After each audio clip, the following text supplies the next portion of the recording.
Number 5 on this list is St. Mary's Catholic Church. This is a Catholic church in Nashville, Tennessee that is apparently deeply haunted. World on Fire says there are 3 ghosts rumored to haunt this church and its grounds. One story holds that a priest died during construction of the church. Another story claims that during the Civil War, a Catholic priest serving as a chaplain for the Confederate Army was shot and killed in the church. There's another rumor that the ghost is the spirit of Bishop Richard Pius Miles, the first bishop of Diocese of Nashville, who died in 1860. He was buried in the church basement and supposedly still haunts his old stomping grounds. According to one story from 1937, a pounding at his bedroom door woke up a priest in the rectory, but he could find no one there. After he fell asleep, he was woken up again, this time by a pounding on the headboard of his bed. There was no one in his room, so the awakening was attributed to supernatural causes by superstitious locals. I can't say that I personally would substitute a ghost pounding on my headboard's wake-up call for a regular alarm clock, but hey, whatever gets you out of bed in the morning, right? Nowadays, the 3 ghosts that wander around here are sort of just part of the church and accepted among those who pray and worship here. Apparently these ghosts are relatively calm and won't cause too much trouble other than the occasional midnight stomping, that is. There was, however, one story where the chaplain for the Confederate Army ghost attacked someone.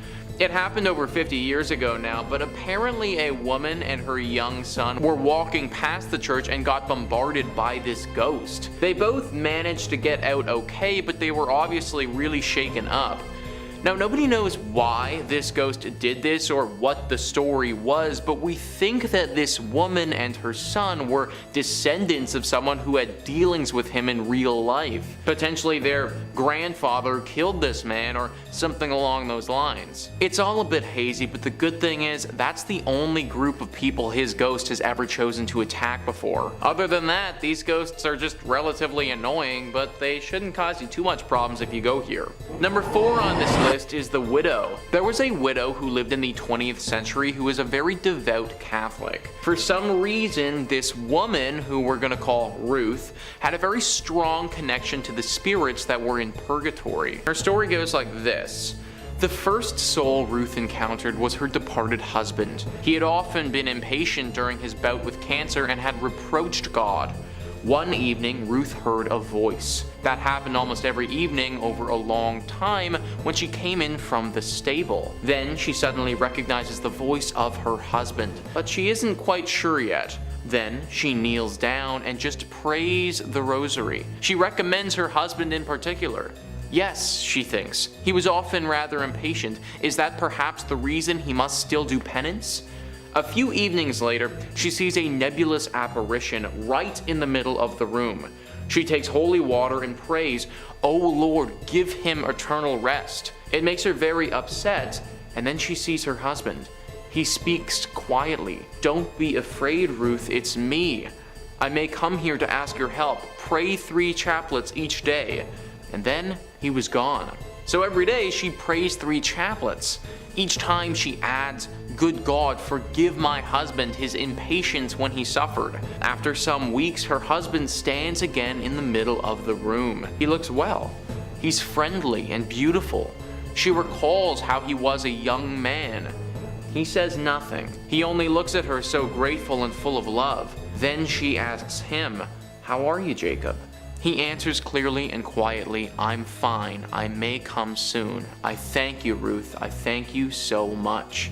And after this, he never appeared again. So that's a pretty famous story, and Ruth went on to interact with many ghosts like this in purgatory through her life. In fact, some people started to speculate that she may even be a ghost herself as well. Number 3 on this list is the Most Holy Trinity Church. Here we have another Catholic church that's meant for worship, but has been riddled by a haunting. World on Fire says there are a few possible origins of the hauntings that supposedly plague this old parish. One claims that the current church building, built from 1882 to 1885, stands over an old cemetery where some bodies are still buried. Supposedly, the ghosts of the folk under the church haunt the building and mysteriously turn lights on and off, open and close doors, and walk back and forth. Or it could just be living people doing those things, since those activities, believe it or not, are not limited to ghosts. The living can also open doors and turn on lights. At least they could last time I checked. Or maybe I'm a ghost and I don't even know it. Anyways, another source of the ghost legend is that one of the first pastors of the church, Monsignor Michael May, passed away in his bedroom and continues to haunt the church grounds. Apparently, visitors hear mysterious steps at all hours of the night, and dogs have been known to stare as if in a trance at the stairs and dining room of the rectory. In all honesty, dogs staring at things, definitely not indisputable ghostly evidence. I mean, I've seen dogs do some weird stuff before, so I don't think that we can prove anything beyond a reasonable doubt based on their activities. However, it is very important to note nonetheless, whenever a big storm is coming, watch what your animals do. I bet that they'll go and hide or act differently right before a massive thunderstorm or a tornado or something. Us humans, we don't even notice it, we don't sense it at all, but they definitely will. This sort of weird sense, it also translates to ghosts as well, so maybe the dog really is seeing something from the afterlife at this church.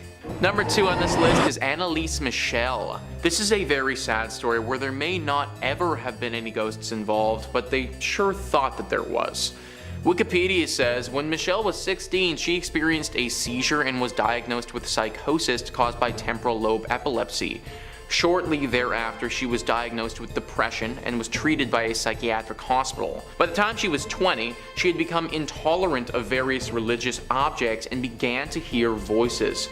Her condition worsened despite medication, and she became suicidal, also displaying other symptoms for which she took medication as well. After the taking of psychiatric medications for 5 years failed to improve her symptoms, Michelle and her family became convinced that she was possessed by a demon. As a result, her family appealed to the Catholic Church for an exorcism. While rejected at first, true priests got permission from the local bishop in 1975. The priests began conducting exorcism sessions, and the parents stopped consulting doctors. Annalise Michelle stopped eating food and died of malnourishment and dehydration after 67 exorcism sessions. Michelle's parents and the 2 Roman Catholic priests were found guilty of negligent homicide and were sentenced to 6 months in jail as well as a fine. This might not be the most terrifying of all of the ghost stories on here, considering the only real ghost involved was the fear that everybody had to begin with. Poor Annalise would have went through absolute agony in her final days when there probably wasn't any paranormal activity to even begin with. And finally, number 1 on this list is St. Rita's Church. Several decades ago, there was one heck of a ghostly interaction that went down at this church. World on Fire says, on All Souls Day in the early 1960s, St. Rita's Parish had a ghostly visitation. More than a dozen parishioners had gathered there to pray when sometime in the early evening the organ began to play by itself. Suddenly, 6 robed monks appeared, 3 wearing black and 3 wearing white. The parishioners attempted to flee, but they found the doors of the church were locked. The phantom monks moved towards the parishioners while the organ continued its dirge. Finally, the vision faded as a disembodied voice whispered, "Pray for us." So next time you see a ghost, it probably just wants to ask you a favor and hopefully not kill you. All they were asking for was a little prayer, which I think everyone would have been more than happy to indulge with at that time. Of course, having a bunch of ghost monks show up out of nowhere, lock all of the doors, and keep you in there, that's pretty terrifying. Everyone is still very wary around St. Rita's Church in case these monks ever do come back. 5. The Walking Dead. My first true tale of phantasmic terror comes to us from Reddit user Jalcott. Answering a question posed in the thread, nurses and doctors of Reddit, what's the weirdest and most paranormal thing you've ever experienced? Hospitals already seem pretty haunted as is, so it's no surprise that there was so many good answers. But Jalcott stood out. Take a listen. I'm a psychiatric nurse, and early on in my career, I worked at a residential mental health facility. One of our residents was an elective mute, which means that he didn't talk, but there was no medical reasoning as to why. He had spoken earlier in his life, and in fact seemed quite normal back then. with the exception of being close to 7 feet tall. He'd been raised in the deep south and joined the army when he was 19, but one night he vanished. He was declared AWOL, and eventually he was declared missing, and later officially declared dead. However, 10 years later, a 7-foot tall man walked into a Virginia hospital ER in my part of the Midwest and said to the receptionist, "My name is Marion Deschênes, and I've been dead for 10 years. And according to the Redditor, those were the last words he ever spoke to anyone. He had shown up to the hospital covered in dust and wearing an old uniform that he'd been wearing the night he vanished. His social security had not been used at all, and he had no ID on him whatsoever. However, via fingerprints, they were able to identify him. The family was notified, but they said they had already grieved their lost man and that whoever was claiming to be him simply wasn't, and asked to never be contacted again." The nurse went on to add that Marion would pace all day, every day, moving his mouth in a way that looked like he was muttering to himself, but nothing came out when he moved his lips. He had an unnerving habit of throwing his head back with his mouth wide open as if he was laughing hysterically, but not so much as a breath could ever be heard. The nurse said she tried talking to him almost daily, and he would appear to listen, but only reacts by periodically throwing his head back in that laughter mimicking way of his. Various medications and treatment plans were pursued, but nothing ever affected him. Therapy was tried as well, but all that would happen was Marion would just grin and start pacing again. She goes on to say that on her last day, she saw Marion pacing in the parking lot, throwing back his head to laugh. She closes by saying all those years she'd wondered, was he a ghost? And all those years later, she still doesn't know. Click through and listen to as many top 5 scary videos as your ears can handle. Moving on. Number 4, things that go bunk in the night. Now you would never ever believe this, but our next story comes from Reddit as well. A similar thread, a similar question. What's the most paranormal thing you've ever experienced? Lots of good ones to pick from, but this one from Mad Rampager really stood out for me. I used to be in the military. The training camp bunk that we lived in was said to be haunted. Occasionally, our stuff would go missing and reappear in weird places, like under our bed or inside a bag that we'd zipped up and stuff. No big deal, right? Weird things happen, and I mean human error and all that. Well, then came the instance that freaked everybody out. It was night after lights out, and my friend was on his phone texting his girlfriend. Most of us had been drifting off to sleep and we were lying on our beds when suddenly my friend heard the shuffling of feet from the corridor. So, thinking that it was our sergeant, he quickly hid his phone under his pillow, rolled over on his side, and tried to get to sleep. What happened next still chills me to the bone to this day. While he pretended to sleep, he heard someone right behind him at the other end of the bed saying, "Don't worry, you can continue to pretend to sleep." I could have dismissed this as a figment of his imagination, except me and 5 other people around him heard it. Creepier still, there was no one there. And weirdly, it sounded like the voice of a young girl that had said it. For reference, our camp was in the middle of an island and was set up away from the main admin building. The island had been closed by the government for army training purposes for the past 15 years, so there were definitely no civilians around, let alone any children. To make matters freakier, when we came back from our weekend home leave, there was a bunch of hair on his bed, neatly bundled up, long and jet black, and underneath his pillow was a note. Remember me? Now, as I said, we're in the middle of a forest, in the middle of an island, and at that point in time, there were no female recruits whatsoever on the island. Our bunks were locked for the weekend, and the duty sergeant had no idea what had happened. We never spoke about it again after that night, and it still chills me every time I think about it. Number 3, old friends. Our next story is from a Reddit thread asking, "What's your ghost story?" And I gotta point this one out just because it was too funny, but the original poster included the title in brackets, "Serious?" to deter any would-be paranormal pranksters. Just serious ghost stories, please. Luckily, Redditors obliged. User Barbed Cats shared this terrifying tale. When I was 37, I went to my high school reunion. I flew into the nearest airport and rented a car. The distance was about 35 miles through a very rural and almost abandoned part of the country. About 3 miles outside of town, I see someone on the side of the road flagging me down. Up in the North Woods, no one ever leaves someone else stranded, and it would turn out that the guy standing there was somebody I'd actually been to school with, my old friend Jim. Jim gets in the car and we start talking, catching up. I hadn't seen him in 20 years, but he still looked the same, maybe just a little bit older. We get to town and I ask him if he wants to come to the reunion with me and have a drink. He says no, just take me back home. Jim's parents had lived only a few blocks from my grandmother's, and I turned in that direction, but he said to take him to the part of town that really was just the outskirts, up by the fairground and the cemetery. There was a mobile home park out there, and I figured that must be where he lived. When we reached the end of the turn, he said, "Just drop me off here. It was nice to see you again," and he walked off into the night. So I went to the high school reunion, met up with some old classmates, and we start to talk. Now please understand me here. I am stone cold sober, nor do I ever take anything harder than soda. Tired after a 13-hour flight, but I was completely sober. As we were talking about who was showing up and who wasn't, I mentioned to my old classmate that I just picked Jim up a few miles off east of town and had dropped him up by the fairgrounds. Now for some reason everyone got really quiet. Even the guy belting out karaoke stopped, and my cousin went white as a shirt. Barb. Jim died 8 years ago. Rolled his car. I start to feel really dizzy, and I go out to the car to take some deep breaths and decide whether or not I'm going crazy. And there on the seat was a newspaper printed 8 years ago containing Jim's obituary. I still have that damn paper. Every now and again I take it out to stare at it, and I still wonder just what the hell happened that night. Number 2. Ghost on the line. The next story comes to us from a thread asking law enforcement officers of Reddit what is the creepiest call that you've ever been on. We get a very creepy answer from user Smokey Bonaparte sharing this creepy little tale.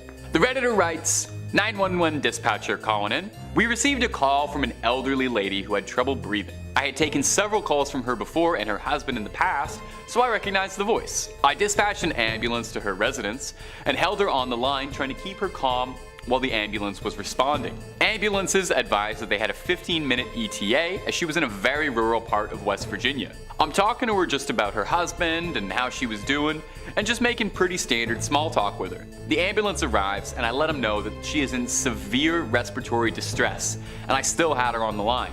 I let her know the ambulance is coming to her door, to go answer the door, and she says okay and hangs up the phone. Oh, that's pretty normal, right? Well, here's where it gets very weird. The EMT and paramedic on scene call back about a minute after, and they say that no one is answering the door. We have a sheriff in the area pulling on scene about that time. The sheriff unit confirmed the address, and he's breaching the door to make access to the PT. 5 minutes go by, and the paramedic on scene radios to ask me who called. I tell him it was the elderly woman who lived on residence. He tells me he's going to call this in and he needs to speak with my shift supervisor. We get him over to the supervisor, and the supervisor confirms the same information I relayed, that it was all correct, and asks what's going on. Apparently the old woman had been dead for a while and was already in full rigor mortis. They thought I was wrong on the caller, but the other dispatchers played it back for them and confirmed it was the old woman who called. The ambulance transferred the hospital and we got the same calls and disbelief from the doctors. But I took a call from a ghost that day. Number 1. Uninvited Guest. Closing off our list is this story which chilled my spine like Sub-Zero. Coming to us from user Parole Model, which hey, by the way, love the pun. It was from an Ask Reddit thread asking, what's the creepiest thing that's ever happened to you? Lots and lots and lots of good ones, but this one took the cake. So lend an ear. I used to visit my friend at her house out in a rural farming area before she moved. I'd sleep over a lot and we'd just hang out and draw. I usually slept in the living room and on the couch, and there were 2 mirrors in the room that were fairly close to the TV. When the TV was off and I was walking by, I started seeing shadows move behind me. I thought it might just be something off the TV screen, and then one evening I walked into the living room to get my sketchbook so I could sketch in her bedroom. I bent over and picked it up, stood up straight, and I looked in the mirror and saw a man behind me.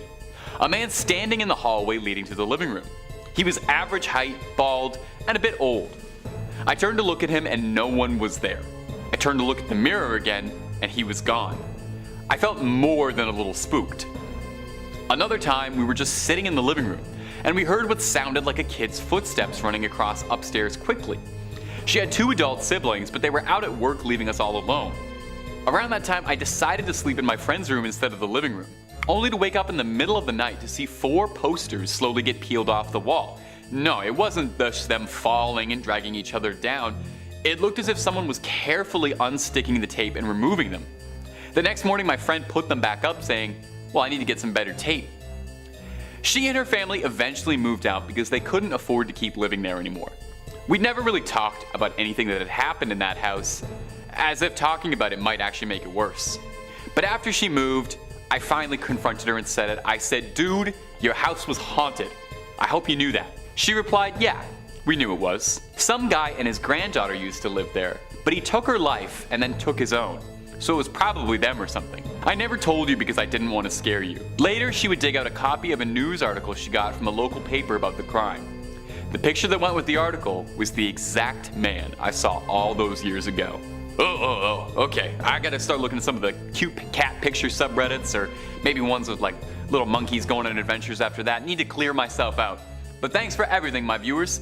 Catch you in the 5 on this list is Stull's Gateway to Hell. Anything named Stull was just doomed from the start, guys. Thrillist says the tiny town of Stull has counted very few residents since it was founded in 1856. The most famous is rumored to be Lucifer himself, who some say appears at the town cemetery on Halloween and spring equinox. They say he uses the site where a roofless church once stood as a portal to and from hell. Some say that he's drawn to the site of frequent witch hangings. Others believe one of the graves actually contains Satan's own child. Either way, new graves continue to be dug despite signs warning against trespassers, perhaps referring directly to the Prince of Darkness himself or the cults that are rumored to flock to the grounds. The first published article about the horrors are traced back to a 1974 article in the University Daily Kansan, though whispers about evil have persisted since 1900 or so. In 1998, the hanging tree was torn down to stop people from visiting. It hasn't lessened the need for a small town to bolster an annual police presence to deter visitors looking for a glimpse of the devil himself. So we have witch hangings here, we have cults that flock here,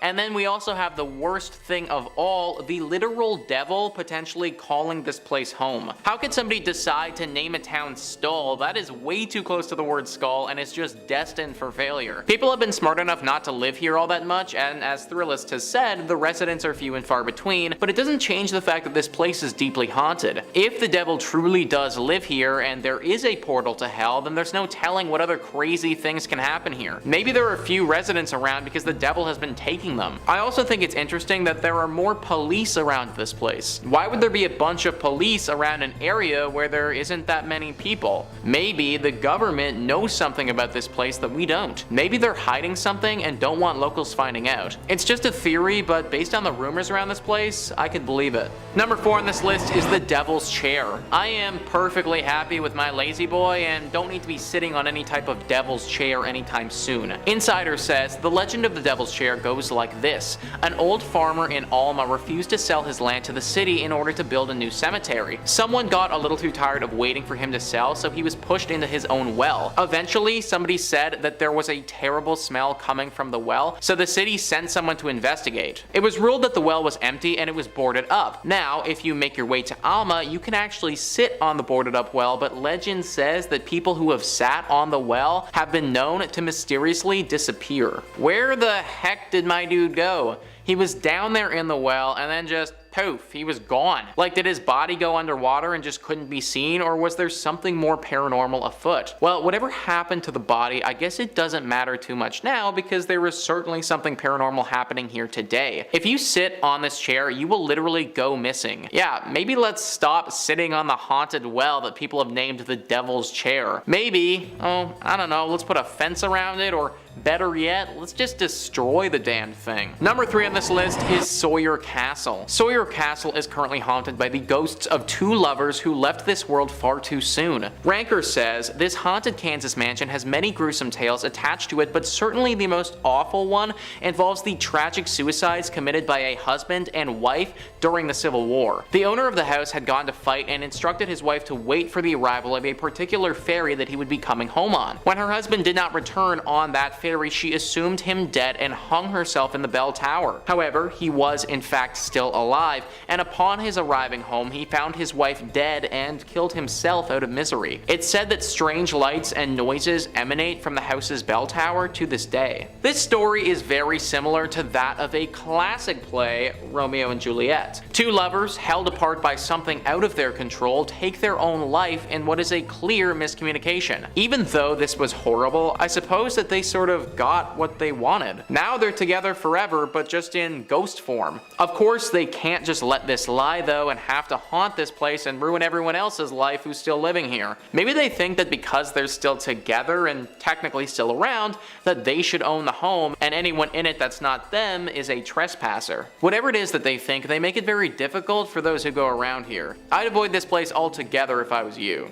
Number 2 on this list is Fort Leavenworth.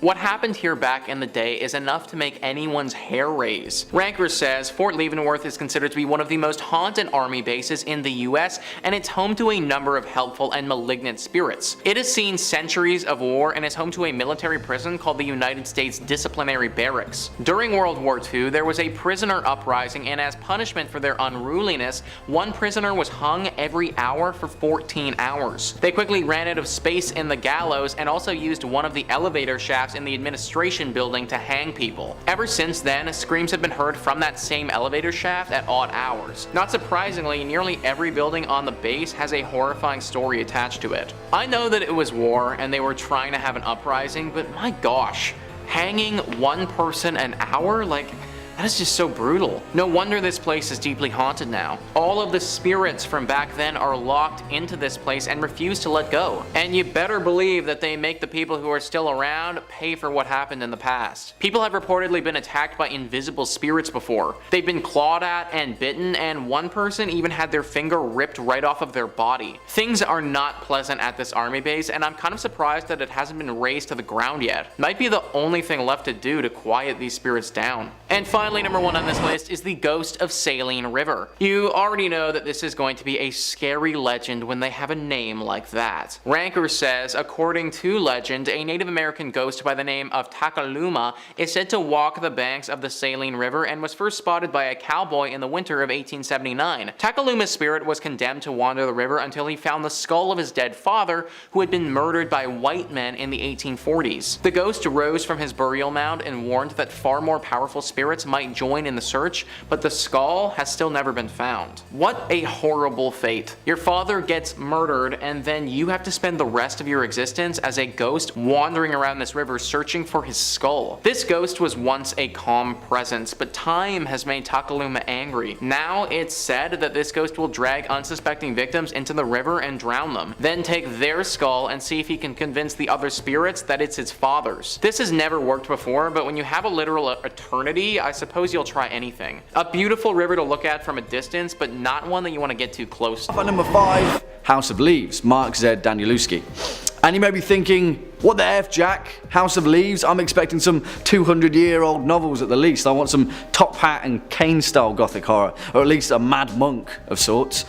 Hey, listen, gothic horror is a tried and tested medium, but like I said at the start of this video, you need to know the rules in order to break them. And Mark Danielewski's phenomenal novel is as mind-boggling and intriguing as it is terrifying. I don't say this lightly, but House of Leaves is a work of art. It really is, and whilst on the surface, and then some, this is certainly a horror novel, it is also far, far more than that. Written by Mark Z. Danielewski and released back in the year 2000 as his debut novel, House of Leaves is a story unlike any that you've ever read before. It is told by a frame within a frame within a frame, kind of. It is told initially through the eyes of Johnny Truant, a tattoo artist and professed unreliable narrator. As he is searching for a new apartment, he stumbles upon the home of the recently deceased Zampano, a blind and elderly man who lived alone. There he finds Zampano's old belongings, one of them being a manuscript of a documentary film called The Navidson Record. And here is where we hit the gothic of gothic horror. The film is, in fact, the documentation of a young family, the Navidsons, who after returning home from a trip, noticed something strange about their house. It's gotten bigger, and not just in the feng shui type of deal, but it's bigger on the inside than it is on the outside, and then it can't stop growing. Now, I'll say no more because reading House of Leaves is akin to being a detective, getting absorbed by these strange, terrifying layers of information told through the eyes of characters who are as perplexed as we are. And this is where the gothic horror is subverted by this novel. It takes that trope, the haunted house, and it delivers it in a completely alien and impossibly foreign way. It irks on cosmic horror but never quite goes there, allowing us to get as lost in the same maze as its many narrators. Reading this novel is a task in itself. It is ergodic in its execution, but that's part of its appeal. It's claustrophobic at best and paranoid at its worst. Do you want to dissect gothic horror in the 21st century? read this book. Swinging in at number 4, The Woman in Black, Susan Hill. And of course this novel has to appear on our list, and truth be told, I thought long and hard about the best in class of the traditional haunted house ghost story. Of course, this same novel could stand amongst Shirley Jackson's The Haunting of Hill House, The Mysteries of Udolpho, or even Jane Austen's Northanger Abbey, but I think in terms of pure execution, as well as a genuinely terrifying example of gothic horror, Susan Hill's 1983 novel The Woman in Black stands above the rest. And again, you might be thinking, come on Jack, I want some 18th century stuff, stop playing games. But I'd say, hey, gothic horror is alive and well, and 1983 was a pretty terrifying year. Written by Susan Hill, the remarkable author who had released several brilliant works of horror, The Woman in Black tells the tale of a man named Arthur Kipps, a retired solicitor who one night is telling ghost stories with his wife and 4 stepchildren, but when he's asked for his scariest story, he snaps back to a time in his younger days and he turns white as a sheet. You see, many years earlier, Kipps is summoned to a small market town on the northeast coast of England to attend the funeral of Mrs. Alice Drablow, an elderly and reclusive widow who lived alone in the desolate and secluded Eel Marsh house for many years. Which obviously, if you've seen the 2012 movie starring Daniel Radcliffe, or perhaps the long-running stage adaptation, you'll certainly be familiar with. But the truth of the matter is, the spirit of this novel captures something truly gothic in its approach, something that is otherwise difficult to do on screen. As we peel through the pages of Hill's novel, we are just as curious and confused as Arthur Kipps himself, willing him to leave town, but at the same time unable to stop turning the page. With The Woman in Black, Hill held a mirror to many of the traumas found in Gothic literature and applied them to an otherwise completely modern retelling. It's almost as if Hill took all of the tropes set out by her predecessors and then decided to just turn the fear factor up a notch. Next up at number 3, The Picture of Dorian Gray, Oscar Wilde. And I was umming and ahhing about our 3rd spot on this list, and so let it be known that this was a close toss-up between this entry and Edgar Allan Poe's The Telltale Heart, a posthumous collection of his many brilliant short stories, but I think it's probably best that we include full novels here. Just a little side note, but know that Poe is well and truly recognised. Anyway, talking of a gothic portrait of a man's life in literature, let's talk about The Picture of Dorian Gray, which, horror aside, is just a remarkable novel by all accounts, as well as being a deeply philosophical musing on the nature of the individual. Who would know it then that at the time of this publication in 1890, The Picture of Dorian Gray was pretty much trashed by critics. Really, it was well and truly torn to shreds, as well as being massively censored by Wilde's editor without his knowledge. But come on guys, of course it was going to take a few decades for people to realise the importance of a horrifying portrait and a well-kept secret. The tale, which many of you will be familiar with, is an observation of hedonism in the pursuit of pleasure, and yet the eternal price that we all pay for a life of decadence. And also, well, you know, selling your soul to the devil for the price of immortality, but that kind of goes without saying. Obviously we're talking about the metaphorical devil because this is gothic horror, and heaven and hell don't serve too much of a purpose on the mortal plane. The novel details the young aristocrat Dorian Gray, whose portrait is painted by the artist Basil Hallward, which through supernatural means ages the painting instead of himself. His body retains perfect youth and vigour, whilst the portrait grows into a hideous record of evil that he must keep hidden away from the rest of the world. Now, listen, this tale is sprawling in its approach and takes perhaps a little more work than some of the rest of the novels on this list, but there's no other way about it. The very essence of The Picture of Dorian Gray is gothic horror. Coming in at number 2, The Monk, Matthew Lewis. Alright guys, I'm pretty sure that some of you jumped into this video with the intention of discovering something truly messed up. And yeah, this is that novel. And for a story written in 1796, yes, 1796, this story could give most modern horror movies a run for their money. Written by Matthew Gregory Lewis when he was just 20 years old, The Monk in many ways exemplifies how and why gothic horror first came about. In the oversaturation of romanticism and literature of the time, in the many tales of love loss and sweeping, domineering landscapes, many writers and readers were just bored. They were just straight up bored, man. Well, I mean the aristocracy were bored because, come on guys, we plebs were too busy working in the fields and fighting wars to read. And particularly in regard to the birth of the male Gothic, this audience wanted some scandal. Now it probably goes without saying, but The Monk was absolutely savaged by critics at the time, mainly for its obscenity, incest, murder and eroticism. Yeah, you get the picture. It tells a tale of a man named Ambrosio, an incredibly devout monk who as a small child was left on the doorstep of a monastery and was perceived as a gift from the Virgin Mary by the monks that lived there. In other words, this man is piety incarnate. Or should I say was? Because guess what? He succumbs to the temptations of a young girl who enters the monastery disguised as a young boy and then leads him down a path of sorcery, murder and torture, generally tearing down all pillars of purity and goodness with every turn. Obviously the Monk is very much a tale of its time, and from an analytical perspective it offers an incredibly narrow worldview, but this novel pretty much defined many motifs of Gothic horror, as well as the perception of the church later down the line in horror fiction as a whole. I mean, the reason behind the success of this novel was down to the scandal that it caused and the sensationalism that it later garnered, but in the actual bones of this tale, The Monk in many ways is a masterpiece of Gothic fiction. Its approach is widely psychological and its execution is the very tactile fear of the physical. And finally, coming in at number 1 spot, Frankenstein, Mary Shelley. And this is a rare moment where I hold up the obvious choice at the very tip top of the pile. There is no other way to say it. Frankenstein is the finest Gothic horror novel ever written. Still, to this day. And as I briefly mentioned at the opening of this video, this spot should certainly be reserved for the greats, Bram Stoker's Dracula included, but even when compared to that particular novel, Mary Shelley's Frankenstein is in a league of its own. Let me put it this way, whilst Walpole's The Castle of Otranto certainly was the first depiction of Gothic horror literature, and whilst Matthew Lewis's The Monk fleshed out those very same themes, it was this novel that truly defined them. And how did all of that start? In a lake house in Geneva, surrounded by renowned writers Lord Byron, her future husband Percy B. Shelley, John Polidori and several others, they decided to see who could create the scariest horror story. And Mary Shelley, who had never written a novel before, blew them all out of the water. Frankenstein. And I don't need to tell you about this tale because without doubt you'll all be familiar with it, but really if you haven't actually sat down and read this novel, I implore you to do so. You see, not only did this novel give life, literally, to the ongoing pursuit of Gothic horror, it also gave rise to science fiction in horror, as well as sci-fi as a whole. Frankenstein was the start of many things. Mary Shelley took the themes of the Gothic, the sweeping landscapes, the base exploration of the forbidden and the breaking of cultural and societal taboos, and she said, we can go one further. We don't have to be resigned to the fact that horror is simply a pursuit or a simulation of the things that we should or shouldn't do. It isn't just about surface morality. Gothic horror is much more important than that. It asked, what does it mean to be human? How far can civilization go in tampering with nature? What is the ultimate price of creating a monster in pursuit of pretending to be a god? Whilst it may not seem it through her novel's immortality, Mary Shelley continues to challenge us by asking these questions.